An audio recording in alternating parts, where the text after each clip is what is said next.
This episode of ListenABLe touches on the topics of sex. If you don't want to hear conversations around sex and disability, well, maybe you've got kids in the car. This episode might not be for you. But if it is, good choice. Let's do it.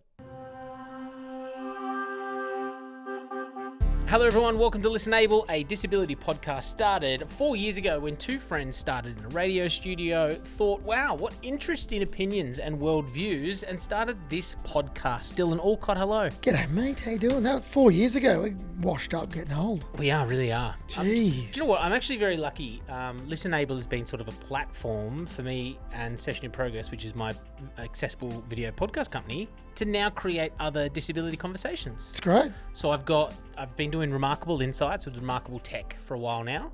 I'm working with Down Syndrome Australia for Awesome. a podcast series coming out later this year. Did SBS for a podcast with Eliza Hull called Love Without Limits, which was a sex and disability podcast. Just feel very blessed to be able to make these conversations accessible to all. Didn't clear any of those with me. What if I was like, no mate, I'm your one disabled podcast? Well, I'm not on them. You know, I'm only technicality. hosting. That's right. We do have some very colourful... I was going to say, it's raining in here. We have colourful umbrellas in front of us. Well, it is winter, but these are Sambrellas. These are actually from a family friend of ours. Ridiculously high quality umbrellas from a legend who was my partner Emily's neighbour across the road. And Sam has Down syndrome. Oh, cool. He is an incredible creative, and he has been bringing lots of colour into the world. Is this my umbrella now? That is yours. Oh, hey. Yeah, so he's gifted us a couple, and I thought I'd put the link in the show notes if you want to get yourself a Sambrella, if you're in winter, wherever you are. You've got a rainy day ahead. It is actually going to brighten your day rather than those Bunnings or black umbrellas. Guessing their name is Sam? Sam is his name. Wow. And we'll link his Instagram down below as well. Like Good on it. you, Sam. Thanks for the free cool. umbrellas. Thank you, Sam. Now, let's talk about what we're here to do, which is not fence. Dylan is playing pretend swords with the umbrella now. We have a very special guest joining us from Sydney. As always, we would love to let them introduce themselves. Yes, hello. I'm Oliver Morton Evans. I'm from Sydney. I identify as having cerebral palsy. I'm a full-time power wheelchair user and open to any and all questions. And I'm very excited to be here to meet you both. Oliver, what do you do, brother? What do you do for work in your spare time? What do you love? So I am currently the operations manager at Remarkable Tech. Oh. I didn't even know that connection. Bullshit, you didn't. You just want to give yourself a plug. Shout out to Pete Horsley. Oliver, is this just a ruse just because you got all your new favourite disability people in here, Angus? That's right. Just trying to get season 3 away. Come on, Pete. Reply to my emails. No, it's a brilliant company and lucky to have you. But there is some other incredible, interesting things that we're going to find out about you. But what else is in the world apart from your occupation? I am a disability and sexuality advocate and have been for the last, I would say, 10 or 15 years, which has had me do all kinds of interesting things. I am a certified sex coach. Well, you and I have that in common. A lot of my ex-partners would have said that I was so good. Oh, Jesus, no, they didn't. Can I ask, mate? I don't want to, you don't have to say your age if you don't want, but obviously having cerebral palsy, you don't catch cerebral palsy. You kind of had it your whole life. Can you kind of remember when you were growing up what it was like for you in terms of like intimacy and stuff like that? I'm 46. Mate, you look hot for 46, brother. Thank you, sir. Yeah. So I'm growing up in the 80s and 90s. Very difficult. Definitely have evolved a lot since then. Society in general, but back then it was very, very difficult. Did a lot of attempting at online dating. Really didn't get very far. So I really had to forge my own way, I guess, in that and find new ways to find that intimate connection. What were some of the ways that you forced your ways? That sounds like forced a bit gnarly. But you know what I mean? Like what things did you do to try and counteract that so you could kind of be involved in the world?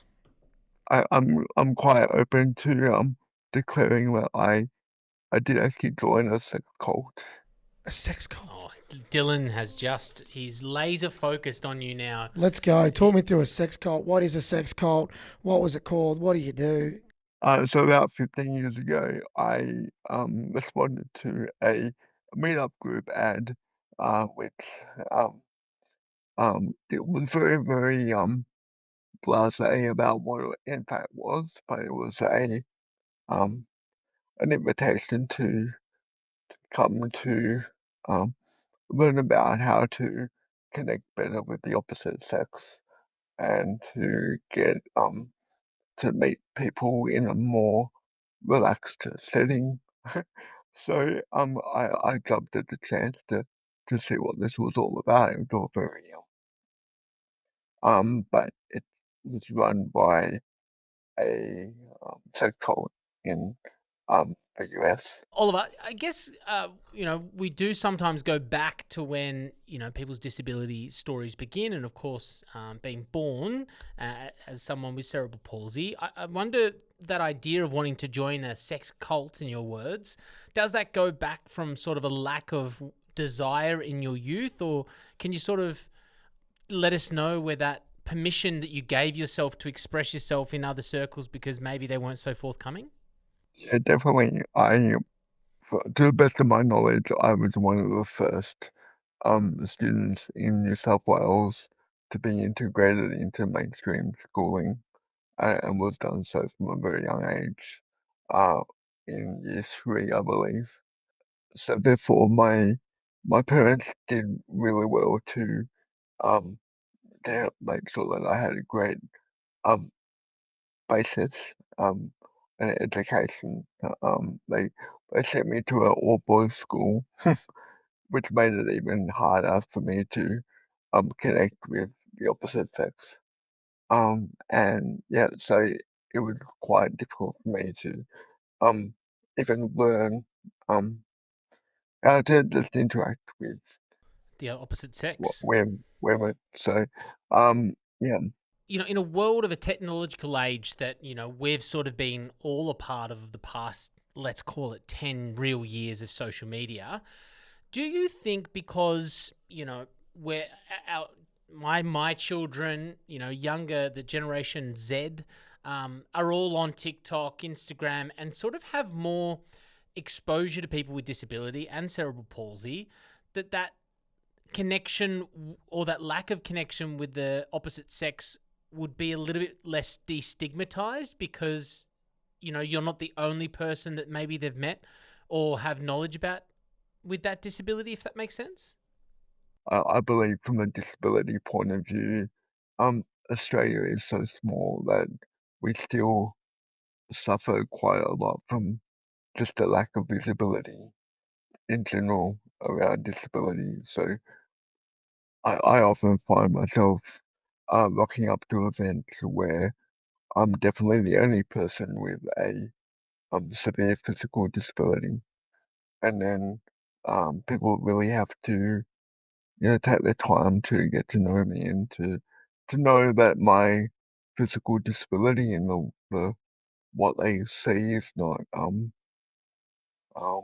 congruent with my abilities and my desires and um my ability to be physically intimate and to just connect on the same level. Yeah, I imagine people that go to, king parties or sex parties, whatever, it's pretty niche anyway. And then let alone someone with disability going to that is very niche, I'd imagine. And equally to, you're right. There are select few privileged people, my hands up, who in the mainstream have disability who has platform, but I don't know how that trickles down into everyday life. You know what I mean? Yep. So I'm honestly not sure. But you're right. Like I always say, Oliver, like I just want more people with disability to get their opportunity to talk in the mainstream, to go to a pub, to have a job, to given a microphone, whatever it is, to talk about what they're passionate about, right? In this case, we're talking about what you're passionate about, but everyone's got different hobbies, enjoyment, what they do in their life, whatever, and they get their chance to do it. What about just in I think you were talking specifically about events around, the sex world and that then. What about just in general life in terms of dating? Like you said you used online apps and things like that. Are they do you find them accessible for people with disability? I've never used an app, to be honest. I have no idea. So do you find them accessible and that kind of stuff for just general relationships and things like that? For a lot of people with disability using these apps, we're often in two minds about um, divulging our disability straight up, or whether we wait for the right moment Mm-hmm. to do that. What do you do? And bit of both, to me. Really? Good to know. Yeah, I'm a bit of a strategist, so I like to try different strategies to see what works. Um, but yeah, look, I mean, there are pros and cons to both. Don't stress about that because not stress. You do whatever you want. But I also when I was using MySpace back in my heyday, when I was 14, 15. What was your song on your page? Needy Girl by Chromeo. Oh, nice. Nice. Mine was Bubba Sparks, Miss New Booty. That's shocking. I used to just put my face on there and not my wheelchair. Yeah. And I still have regret about that, meeting up with someone who didn't know I was in a wheelchair. This is just my personal preference, mate. So I'm not saying you're wrong. But I did the same thing, and just the look on her face just made me feel really bad. So I always, from then on social media, whatever, because I am proud of my disability, put on there. But I imagine dating apps, it's so fast, like quick currency, just swipe. So imagine if you just bang wheelchair, they wouldn't even give you a chance potentially. So True. I understand the strategy, and it's definitely each their own in terms of what people do. I'm not saying one way or is the right. Anyone's lived experience is valid. To be honest, I've stopped using online dating for that reason. Okay. I think it's too fast a currency for me to make that connection that I really want. Exactly. If you look different, it's so quick. Often you're out. They don't even give you a chance to cruise on your profile. I always find it really interesting, though, that idea of disclosure, that people with disability need to disclose that maybe, they're a below-knee amputee, they're a wheelchair user, whatever that is. Yet you can spend or waste 90 minutes on a date with somebody who should have disclosed they're just a horrible human. They suck. Yeah, they're just like the most boring person in the world, yet they didn't disclose that on their part. So I gonna get it goes both ways. I think it's just I'm in the disclose early so you can just weed out all the crap. That is true. You know what I mean? Because if someone's not going to be cool with it, I don't want to go. You wouldn't want to get a beer with them. You know what I mean? Yeah, true. So yeah. Oliver, speaking about going back into the idea of the world of disability, inclusivity, and sex, when you did go to the parties, I guess, or the opportunities to meet people in real life, you obviously, to get through the barrier of entry in the idea of acceptance to be there on the night, that's one thing. Did you then find physical barriers? Because I imagine I've seen a few Louis Theroux documentaries, and they don't look like jumping into the above ground pool, beds up on ledges, stuff like that. You watching a lot of this stuff. It was one documentary. Okay, from cool. Louis Theroux. But I'm just saying the accessibility of a physical space as well. How did you go with that? Quite terribly, to be honest. I believe the first event that I wanted to participate in was up 3 flights of stairs. So I pretty much shamed people into carrying me up 3 flights of stairs. So I was quite forthright about that. Good foreplay. Getting carried up the stairs, brother. Mm-hmm. Love it. So generally, I find that I have to. I have to either have extra support or try and find people that are willing to help. So you hit people up before and kind of see if you're welcome in that space? Because I always say accessibility is one thing, having a lift, but there's no point going somewhere that's not inclusive as well, like the software of that stuff. So how have you found the progression in the way that people kind of react to the fact that when you were going to events? It's really interesting because I find that most of these places aren't inclusive until I rock up. Yeah. So they're somewhat forced, well, not forced, but they have their mind open to being more inclusive by me just showing up. So I think it's a really big area in which I like to educate around is we can wait forever for the world around us to be inclusive, but it's actually incumbent on disabled people to do more to get integrated into society for people to have that aha moment. People like yourself and Chantel have done like a mountain of work to kind of normalise sex in general, but also in this case, we're talking about sex and disability. Do you feel that change? Do you think it's getting better?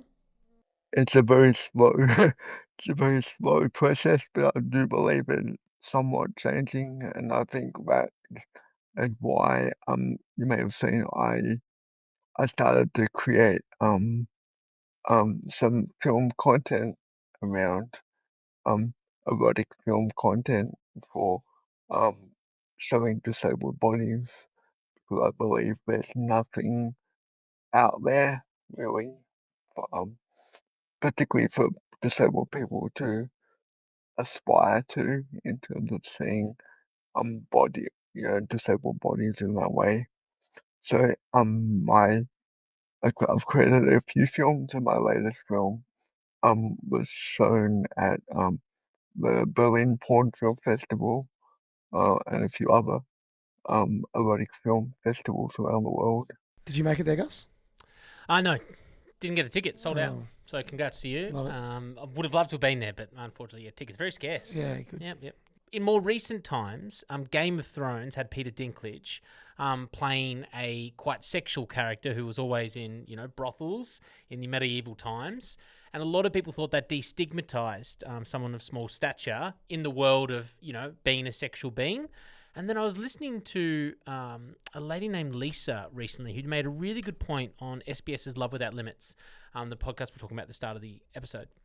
And she said all of the... What are you laughing at? Because you just mentioned another podcast, right? It's like 7 mentions. Oh, okay. I'll cut that one No, out. no, I like it. Keep it in there. Well, I guess the point she made a really great point was we saw Kit Harington, who played Jon Snow, nude, having sex. We saw, the Queen of Dragons, we saw nude. Peter Dinklage having sex. You didn't did we? not. You saw No nothing. way. You saw Just him talking about entering it. and exiting. Just him drinking wine, talking about Exactly. it. It's a great Pre point. or post. And so this idea that, look at the destigmat. Well, then you didn't show anything. You didn't show a naked, disabled body having sex. You just kind of gave us a reference point and thought, that was sort of enough. I didn't even think of that before. Exactly, yeah. So all of this nudity, the Game of Thrones is famous for, yet, and it might have been Peter Dinklage saying, I don't want to be part of that, but it could have been a body double or a stunt double, somebody else in the industry getting another gig.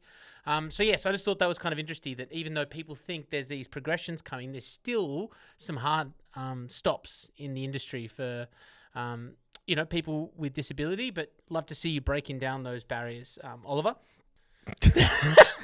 I did sound like my inflection was going to keep going. Gus is rambling. It was a solid ramble. That was good.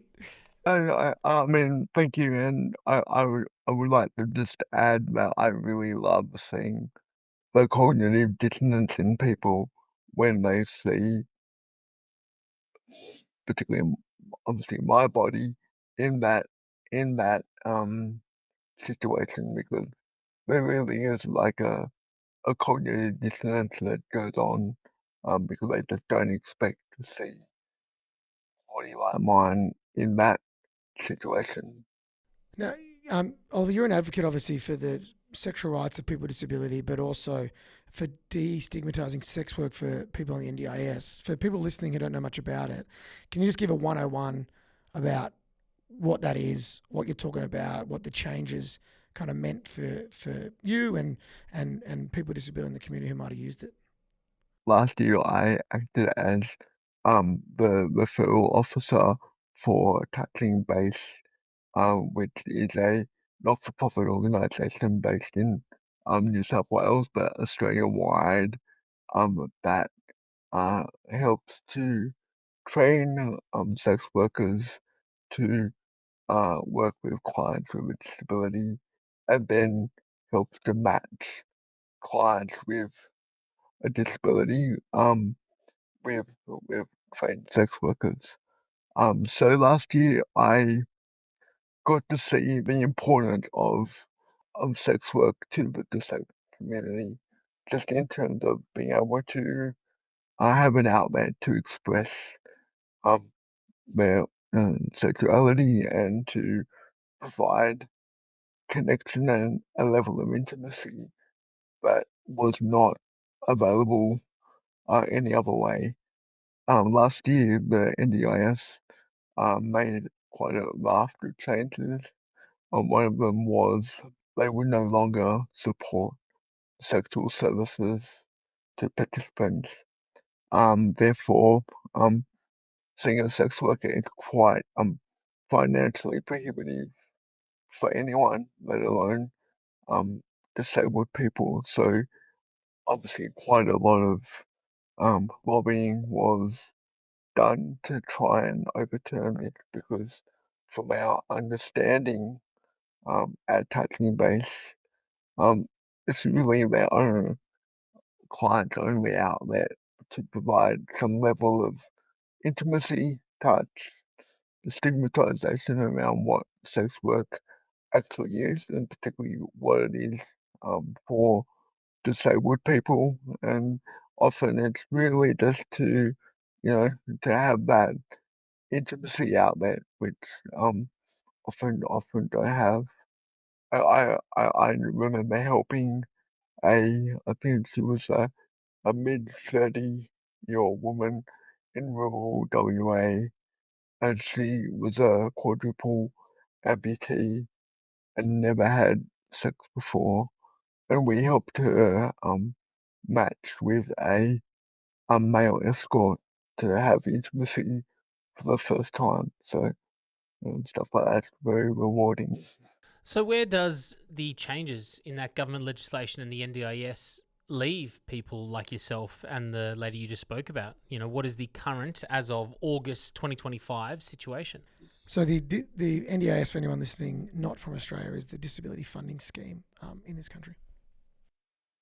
So as far as I know, I'm not entirely on top of it, on top of the latest events there. But as far as I know, the bodies like Touching Base and a number of other peak bodies are still lobbying the government, lobbying the NDIS to overturn some of the stricter rules around that. Um, and really, because it leaves participants with no other outlet.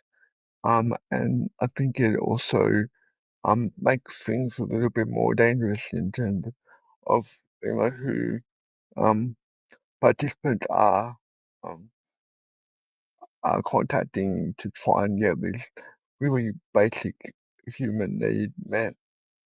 Which brings us into our Bowl of Uncomfortable question. The Bowl of Uncomfortable is a question where people have sent in, or we've come up with the sort of spicy question for you. And I think because we got into this territory, it makes sense to lead straight into it, because that is where this question comes from. It comes from a guy called Bob.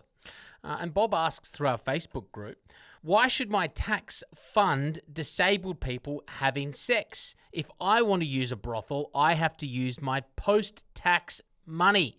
What makes you any different, and why should my money be going into your pocket for prostitutes? Sex workers are there to provide a service that is uh, a luxury item, um, whereas for a lot of disabled people that have a cut off from any level of intimacy and uh, suffer from really poor self-confidence because yeah, they really shut down socially. Um, Sex workers can provide a, a way to build that confidence and build that connection.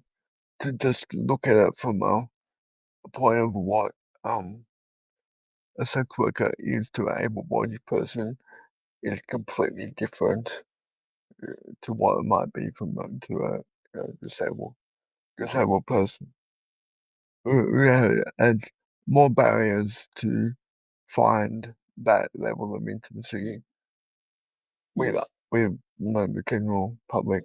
Yeah, I think there's an element of lack of understanding of people thinking a lot of people just can just roll down the pub and pick someone up like anybody else. Yeah. You know what I mean? So that's where it kind of comes from, to be able to create that. You can believe it should be funded or not, but that's kind of the argument from the disabled community. You know, you might never get that opportunity because the world is not built for you to get that opportunity. So it kind of eliminates that barrier. I was just gonna add also, I was just putting on my like coaching hat and my education, sex education hat. Like sex workers are often also the greatest sex educators. So in a world where we don't really have enough sex education, particularly among people with disability, sex workers provide a great outlet um for disabled people to then learn the tools to then go out and find that connections outside of sex work. Thanks so much for coming on, brother. Hey, what's next for you? What do you want to do? Do you want to keep what's your like North Star, the coaching, the film, or you're going to keep kind of doing a little bit of everything? I'm not a happy person not doing everything, so I'll be keeping my hands dirty in all the things, because I feel like there's so many different areas in which I can contribute, particularly to the advocacy world.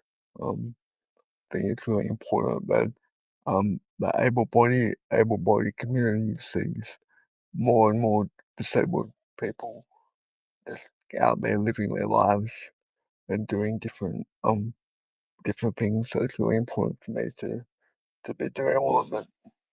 Well, we'll have all of your links down below if anybody does want to work with you. Oliver, thank you so much for coming on ListenABLe. Oliver Morton Evans, we do appreciate your time, your storytelling, and the work that you're doing in this space. Good on you, Oliver. Thanks so much.